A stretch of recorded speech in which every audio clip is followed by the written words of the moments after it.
British Advanced Pain Clinic, నొప్పి మాయం surgery దూరం. For appointments 9155515563. నమస్తే, నేను Kavitha. Welcome to I dream. Pushpa 2 the rule trailer release అయింది.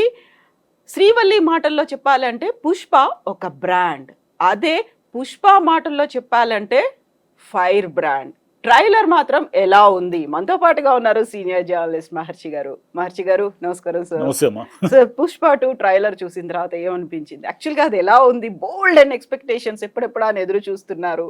సో ఫైనల్ గా వచ్చింది. ట్రైలర్ అదిరిపోయింది, అందులో ఎవరికి డౌట్ లేదు. ఎక్కువ ఎక్స్పెక్టేషన్స్ పెంచడం అనేది అది ఏదో ఒక అద్భుతాన్ని మనం థియేటర్లో చూడబోతున్నాము అన్నట్టుగా ఉంది ఆ ట్రైలర్. ఆ ట్రైలర్లోనే చాలా విషయాలు చెప్పేశారు. ఎలివేషన్ మీద ఎలివేషన్ అంటే ఎవడరా వీడు అనేది ఒకటి, తర్వాత వాడు పేరు చిన్నదే కానీ విషయం చాలా పెద్దది అన్నట్టు ఒకటి, పుష్ప అంటే బ్రాండ్ అనే ఒకటి, వీడు నేషనల్ కాదు ఇంటర్నేషనల్ అని ఒకటి, తర్వాత పుష్ప వైల్డ్ ఫైర్ అని, ఇలా వరుసగా చెప్తూ వచ్చారు. ఇన్ని ఎలివేషన్లు ఆ సినిమాలో ఉండాలి, ఉంటాయనే ఆశిద్దాం. ఎందుకంటే దాని బిజినెస్ కూడా అంటే ఓపెనింగ్స్ బ్రహ్మాండంగా వస్తాయి, నో డౌట్. వాళ్ళు 11,500 థియేటర్లు వరల్డ్ వైడ్ ఇస్తున్నారు. అంటే 5,000 థియేటర్లు బయట దేశాలు, మన దేశంలో 6,500. అంటే 1,300 కోట్ల రూపాయలు కలెక్ట్ చేస్తే తప్ప అది బ్రేక్ ఈవెన్ కాదు. అంటే ఒకసారి మీరు ఊహించుకోండి ఆ నంబర్ని. కాబట్టి ఏ రేంజ్ అంటే మన తెలుగు వాళ్ళ సినిమా, తెలుగు హీరో సినిమా ఈరోజు 1,300 కోట్ల రూపాయలు ఓపెనింగ్స్ తెచ్చుకోబోతా ఉంది. అంటే మామూలు విషయం కాదు అది. అయితే దీంట్లో ఏమిటంటే, అంటే ఆ సినిమా ఎలా ఉంటుంది అనేది ఒక క్లారిటీ ఉంది మనకు. ఎందుకు క్లారిటీ ఉందంటే మనం 1 చూసాం కాబట్టి. 2లో ఏముంటుందంటే పుష్పకి అతనికి మధ్య, ఫాజిల్కి మధ్య ఏదో ఒక వార్ నడుస్తుంది. పుష్ప లోకల్గా ఉన్నాడు ఇంతసేపు. 1లో లోకల్, ఇంటర్నేషనల్ అని ఆయనే అంటున్నాడు. ఇంటర్నేషనల్ అంటే ఏమిటి? కత్తులు కటారులకు బదులు ఏ మిషన్ గన్ల యుద్ధాలు జరగబోతున్నాయి. అందులో హెలికాప్టర్ కూడా ఉంది కాబట్టి తీవ్ర స్థాయిలో ఉంటుంది. అయితే సుకుమార్ గారి సినిమాల్లో ఏమిటంటే, సరే ఈ యుద్ధాలు, ఈ ఎలివేషన్లు ఇవన్నీ పక్కన పెడితే అండర్ కరెంట్గా ఒక ఎమోషన్ నడిపిస్తూ ఉంటాడు ఆయన. సినిమా అలా మామూలుగా వెళ్తున్నట్టుగా ఉండి హఠాత్తుగా ఒక హైప్ తీసుకుంటుంది, సడన్గా అట్లా జర్క్ ఇస్తుంది అన్నమాట. మీరు పుష్ప 1లో కూడా మీరు గమనించవచ్చు, సాధారణంగా ఉన్న సన్నివేశాల్లో నుంచి హఠాత్తుగా పైకి లేస్తుంది సినిమా. ఆమె హీరోయిన్తో ఉన్న ఆ ప్రేమ తర్వాత అమ్మాయిని సేవ్ చేయడము, వాళ్ళ తల్లి తరఫున అతను ఎలా ఉంటాడు, ఇవన్నీ వరుసగా మనకు చూపిస్తూ ఆ పుష్ప క్యారెక్టర్ని ఎలివేట్ చేస్తూ వస్తారు. దీంట్లో పుష్ప 2లో ఉన్న ప్లస్ పాయింట్ ఏమిటంటే, మీకు కొత్తగా మీరు ఏమీ పరిచయం చేయక్కర్లేదు. పుష్ప ఎలా ఉంటాడో మనకు తెలుసు, శ్రీవల్లి ఎలా ఉంటుందో మనకు తెలుసు, ఫాజిల్ ఎలా ఉంటాడో మనకు తెలుసు. దాంట్లో కొత్త విలన్లు ఎవరైనా వస్తే తప్ప, అంటే కొత్త వాళ్ళు ఆల్రెడీ సునీలు వీళ్ళందరూ ఉన్నారు, మీకు ట్రైలర్లో కూడా కనిపిస్తున్నారు. కొత్త పరిణామం ఏమైనా జరుగుతుందా? అతను పగబట్టాడు, ఎవరు? షకావత్ పగబట్టినోడు సెకండ్ ట్రైలర్లో ఏమంటున్నాడు? పార్టీ ఉంది అంటున్నాడు. కన్ఫర్మ్ చేశాడు. పార్టీ ఉంది అంటే ఏమిటి? నీ సంగతి చూస్తాననే కదా దాని అర్థం. రెండోది ఏమిటి? ఫైరే కదా అంటాడు. ఫైర్ కాదు, వైల్డ్ ఫైర్ అంటాడు. అంటే అతని ఎక్స్పెక్టేషన్కి మించి ఇతను ఉన్నాడు. అతనేమో పగ తీర్చుకోవడానికి సిద్ధంగా ఉన్నాడు, ఎందుకంటే అవమానించాడు కదా, అతని బట్టలు లేకుండా అవమానించాడు కాబట్టి. పుష్ప మీద అతను పగబట్టి తర్వాత పుష్పకు సంబంధించిన ఎర్రచందనం సామ్రాజ్యాన్ని అంతా కూడా అంతం చేసే దిశగా అతను వెళతాడు. అతన్ని ఎదుర్కొంటూ పుష్ప ఎదగాలి, అతను ఎదగాలి. ఇది సెకండ్ పార్ట్ 2లో ఉండబోతా ఉంది. దీన్ని ఎలా ఎలా చేశాడు కథ మనకు తెలుసు. ఈ తెలిసిన కథని కొత్త సన్నివేశాలతో, కొత్త ఎమోషన్స్తో ఎలా నడిపాడు. ఇంకా పాటలు ఎలాగో బాగున్నాయి మనకు తెలుసు. అవన్నీ నడిచిపోతాయి. స్పెషల్ సాంగ్ లో ఈసారి శ్రీలీల మామూలు ఆయన సుకుమార్ గారి సినిమాలో ఐటెం సాంగ్ లేకుండా ఉండే అవకాశం లేదు, ఎవరో ఒకరు ఉంటారు. కాబట్టి ఎక్కువ ఎక్స్పెక్టేషన్ ఎక్కువ ఉంది కాబట్టి ఏమాత్రము చిన్న నిరాశ కలిగినా కూడా ఆ మ్యాచ్ చాలా కాకపోయినా చాలా ఇబ్బంది అవుతుంది. అంటే మ్యాచ్ కావడం అంటారే, థియేటర్లోకి మనం ఎలా వెళ్తున్నాము? పుష్ప 1కి ఏమీ ఎక్స్పెక్టేషన్ లేదు మనకు. పుష్ప 1 పాన్ ఇండియా సినిమా అని కానీ వాళ్ళు అనుకోలేదు. అది తర్వాత ఆ రేంజ్కి వెళ్ళిపోయి ఒక లెవెల్కి వెళ్ళిపోయింది. కానీ పుష్ప 1ని మనము నార్మల్గా చూసాం. అల్లు అర్జున్ సినిమా అంటే బాగుంటుంది, సుకుమార్ కాంబినేషన్ అంటే బాగుంటుంది, ఏదో ఎర్రచంద్రం బ్యాక్గ్రౌండ్తో చిత్తూరు యాస్తో ఉంది, ఓకే డన్, పాటలు బాగున్నాయి అనుకుని చూసాం. చూసినా కూడా మనకు కొంత డిసప్పాయింట్మెంట్తో వచ్చారు కొంతమంది ప్రేక్షకులు. ఫస్ట్ చూసిన వాళ్ళు ఎందుకు డిసప్పాయింట్మెంట్ అంటే, ఫైనల్గా క్లైమాక్స్ అనేది మామూలుగా మనం ఏమి ఎక్స్పెక్ట్ చేస్తాము? క్లైమాక్స్లో ఏదో భారీగా ఒక సీన్ ఉంటుందని ఎక్స్పెక్ట్ చేస్తాం ఏ సినిమాకైనా. ఈ సినిమాలో ఏమీ లేదు, క్లైమాక్స్ లేదు. క్లైమాక్స్ లేకుండా అతనికి ఇతనికి ఏదో పెద్ద గొడవ జరగబోతా ఉంది, ఇక నుంచి కథ మొదలవుతుంది అని ఎండ్ అవుతుంది. అది కొంతమందికి డిసప్పాయింట్మెంట్ చేసింది. కానీ లాస్ట్లో పుష్ప తాళిగట్టి అదంతా ఎలివేషన్ ఉంది కదా, ఇప్పుడే కదా కథ స్టార్ట్ అయింది అంటాడు కదా, ఓహో కొంచెం సంతృప్తికరంగా బయటకు వచ్చారు కొంత డిసప్పాయింట్మెంట్ తట్టుకొని. ఇప్పుడు ఏమిటంటే ఇక్కడ విపరీతమైన అంచనా. పుష్ప 2 అనేది మామూలు సినిమా కాదు, మొత్తం దేశమంతా ఉంది ఇప్పుడు అంచనా. అవును, అందులోనూ డిలేస్ అవుతూ వచ్చాయి మొత్తం. అదేంటి మన విదేశాల్లో కూడా, అమెరికాలో విపరీతంగా థియేటర్లు ఇస్తున్నారు. కాబట్టి ఇన్ని అంచనాలు అందుకోవాలి. ఒత్తిడి కూడా చాలా తీవ్రంగా ఉంటుంది.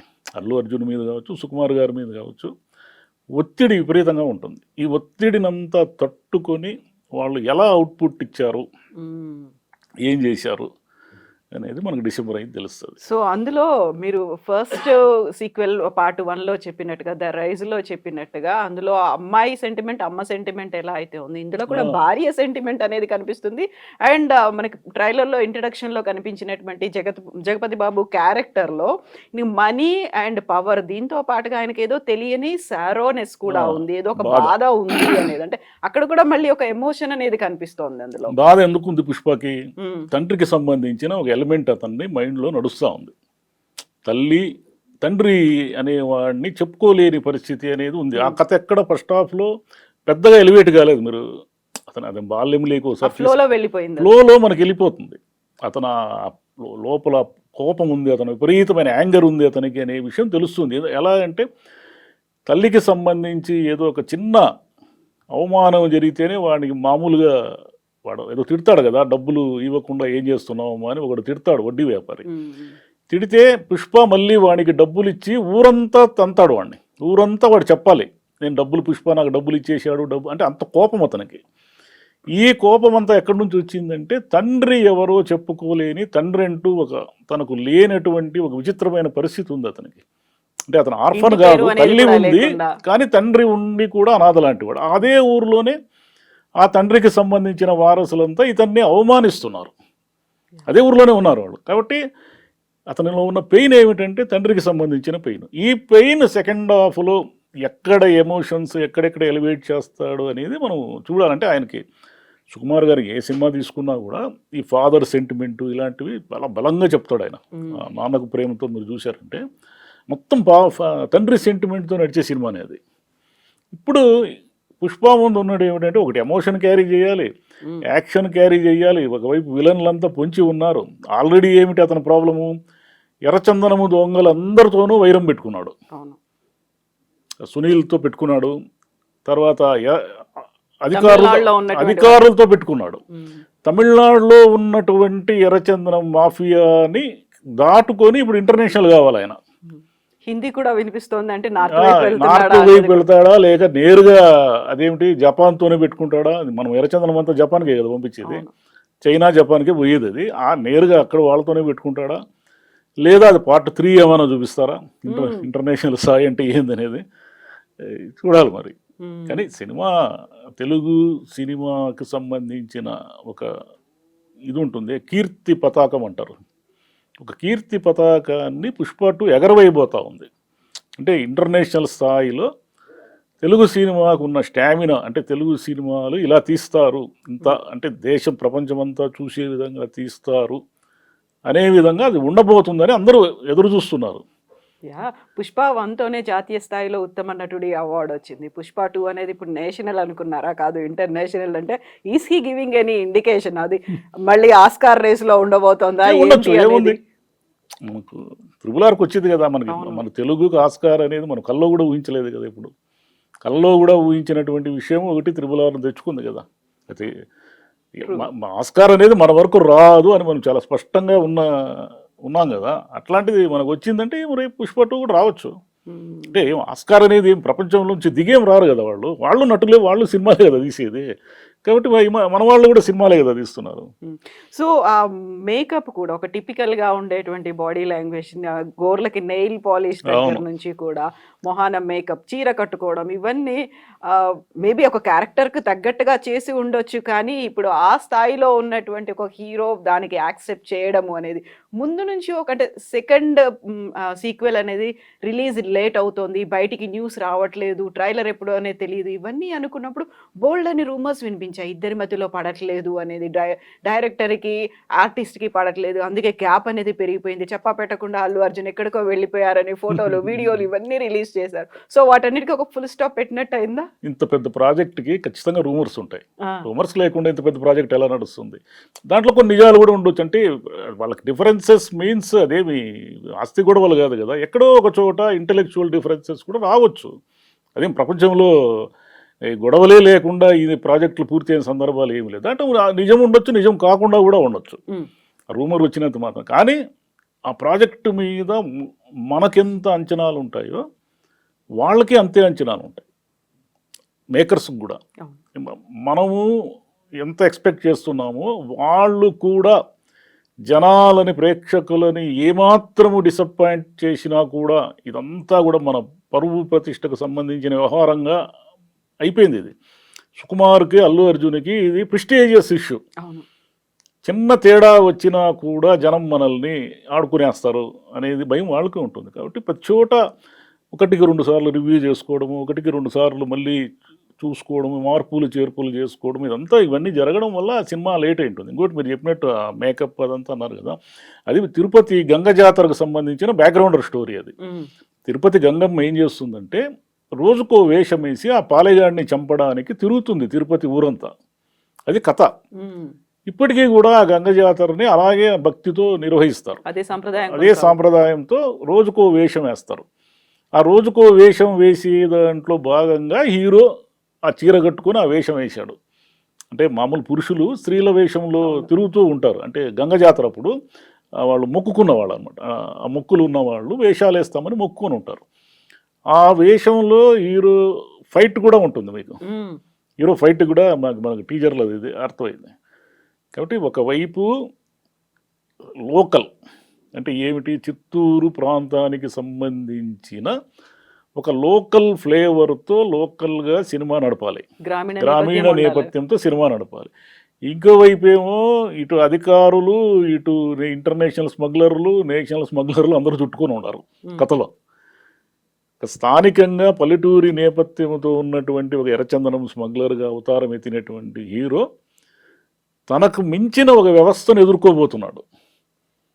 అధికార వ్యవస్థ, రాజకీయ వ్యవస్థ, మాఫియా, ఇన్ని వ్యవస్థలను ఎదుర్కొని పుష్ప అనేది ఒక బ్రాండ్ అని నిరూపించుకోవాలి. ఇన్ని వ్యవస్థలు ఎదుర్కొనేటప్పుడు నో డౌట్ అతనికి విపరీతమైన ఏవో సమస్యలు వస్తాయి. అంటే సమస్యలు వచ్చి దాని నుంచి బయటకు వస్తేనే కదా ఎలివేషన్ అంటారు. కాబట్టి ఏం సమస్యలు వస్తాయి అతనికి? ఒకటి షకావత్తు, ఖచ్చితంగా సమస్య, అతను వదలడు. 2 ఈ లోకల్ మాఫియా. 3వ మాఫియా ఎక్కడి నుంచి వస్తుందని చూడాలి. Political already Rao Ramesh involve అయి ఉన్నాడు. కాబట్టి 3వ మాఫియా ఎక్కడి నుంచి వస్తుంది? కాబట్టి ఖచ్చితంగా పుష్ప 2 అనేది మనకు ఒక ప్రెస్టీజియస్ ప్రాజెక్టుగా అల్లు అర్జున్కి కానీ, సుకుమార్కి కానీ, ప్రేక్షకులు కూడా, తెలుగు వాళ్ళు కూడా పుష్ప 2 మాదే, పుష్ప మేము తీసింది అని ఎక్కడైనా నార్త్లో కూడా చెప్పుకోవచ్చు. ఎందుకంటే నార్త్లో ఇంతకాలము తెలుగుకు సంబంధించిన పెద్ద మార్కెట్ లేదు. అదే ఇలా డబ్బింగ్ అలా ఇలా వదిలేవాళ్ళు. కానీ ఈ 666, సలారు, ఈ తర్వాత ఇవన్నీ వచ్చాయి కదా, KGF, ఇవన్నీ వచ్చిన తర్వాత సౌత్ సినిమాలకు విపరీతమైన డిమాండ్ ఏర్పడింది అక్కడ. ఇంత మార్కెట్ ఇప్పుడు 1000 కోట్ల రూపాయల బిజినెస్ జరిగింది థియేట్రికల్ బిజినెస్ అంటే నార్త్ బిజినెస్సే మనకంతా. ఇక్కడ మనకు సౌత్లో అంత బిజినెస్ జరిగే ఛాన్స్ లేదు. అక్కడ ఒక్కసారి అంటుకుందంటే ఫైర్ ఇంకా అది వదలదు, అది వదలదు ఇంకా. ఎందుకంటే పాట్నాలో నిన్న జరిగిన సభ, ఎందుకంటే మన వాళ్ళు ఎవరు తెలియదు కదా అక్కడ బీహార్లో పాట్నాలో, కానీ మన వాళ్ళందరినీ గుర్తుపట్టి కొన్ని వేల మంది అక్కడ ఒక ఈవెంట్కి అటెండ్ అయినారంటే చాలా పెద్ద విషయం అది. సో ఈ మధ్యన ఇది ఒక సరికొత్త ట్రెండ్ లాగా మారినట్టుంది. RRR సమయంలో అయితే ప్రమోషన్స్ కోసమో క్యాంపెయినింగ్ కోసమో హీరో, ఇద్దరు డైరెక్టర్లు మొత్తం అన్ని ఈవెన్ గోల్డెన్ టెంపుల్ దాకా వెళ్ళి వచ్చారు. ఆ తర్వాత వెరీ రీసెంట్ గా గేమ్ చేంజర్ కోసం కూడా లక్నోకి వెళ్ళి అక్కడ క్యాంపెయినింగ్లు ఇవన్నీ జరిగాయి. ఇప్పుడు పాట్నా అనేది సో పాన్ ఇండియా రేంజ్ అంటే ఇది అన్నట్టుగా చూపిస్తున్నారా? కేవలం నటులు కాదు ఇక్కడ పాన్ ఇండియా అనేది వీళ్ళు ఎంత బాగా సినిమాలు తీస్తే అంత వర్కౌట్ అవుతుంది. లేదు పాన్ ఇండియా పేరుతో ఏదో ఒకటి ఊరికి డబ్బింగ్ చేసినంత మాత్రాన పాన్ ఇండియా కాదు. ఆడియో మారిస్తే పాన్ ఇండియా ఎలా అవుతుంది? ఆ రేంజ్ ఉండాలి. చాలా సినిమాలు పాన్ ఇండియా అని మనం చూసాం, దారుణంగా దెబ్బతిన్నాయి. అదేవిధంగా ఏమిటంటే వీళ్ళు ఎంత కథ ఉంది తమ దగ్గర అనే దానికి లిమిటేషన్ లేకుండా పార్ట్ 2లు పార్ట్ 3లు పెట్టుకొని ఫస్ట్ హాఫ్లో ఏమీ కథ చెప్పకుండా ఉన్నారు. పుష్పకి ఆ ప్రమాదం లేదు. పుష్పకి మొదటి పార్ట్లోనే చాలా కథ చెప్పారు. ఇప్పుడు చెప్పేదంతా ఏమిటంటే ఎవల్యూషన్ ఆఫ్ పుష్ప, అది రైజ్, ఇది రూల్, అంతే అంతే. అది చెప్పబోతున్నారు. అతని పరిణామ క్రమం ఏమిటని చెప్పబోతున్నారు. మూడోది ఉండొచ్చు, దీన్ని బట్టి రెండో దాన్ని బట్టి ఉంటుంది. మూడో ఇంకో సీక్వెల్ కి రెడీ అవ్వమని చెప్తున్నారు, ఉండొచ్చు కూడా.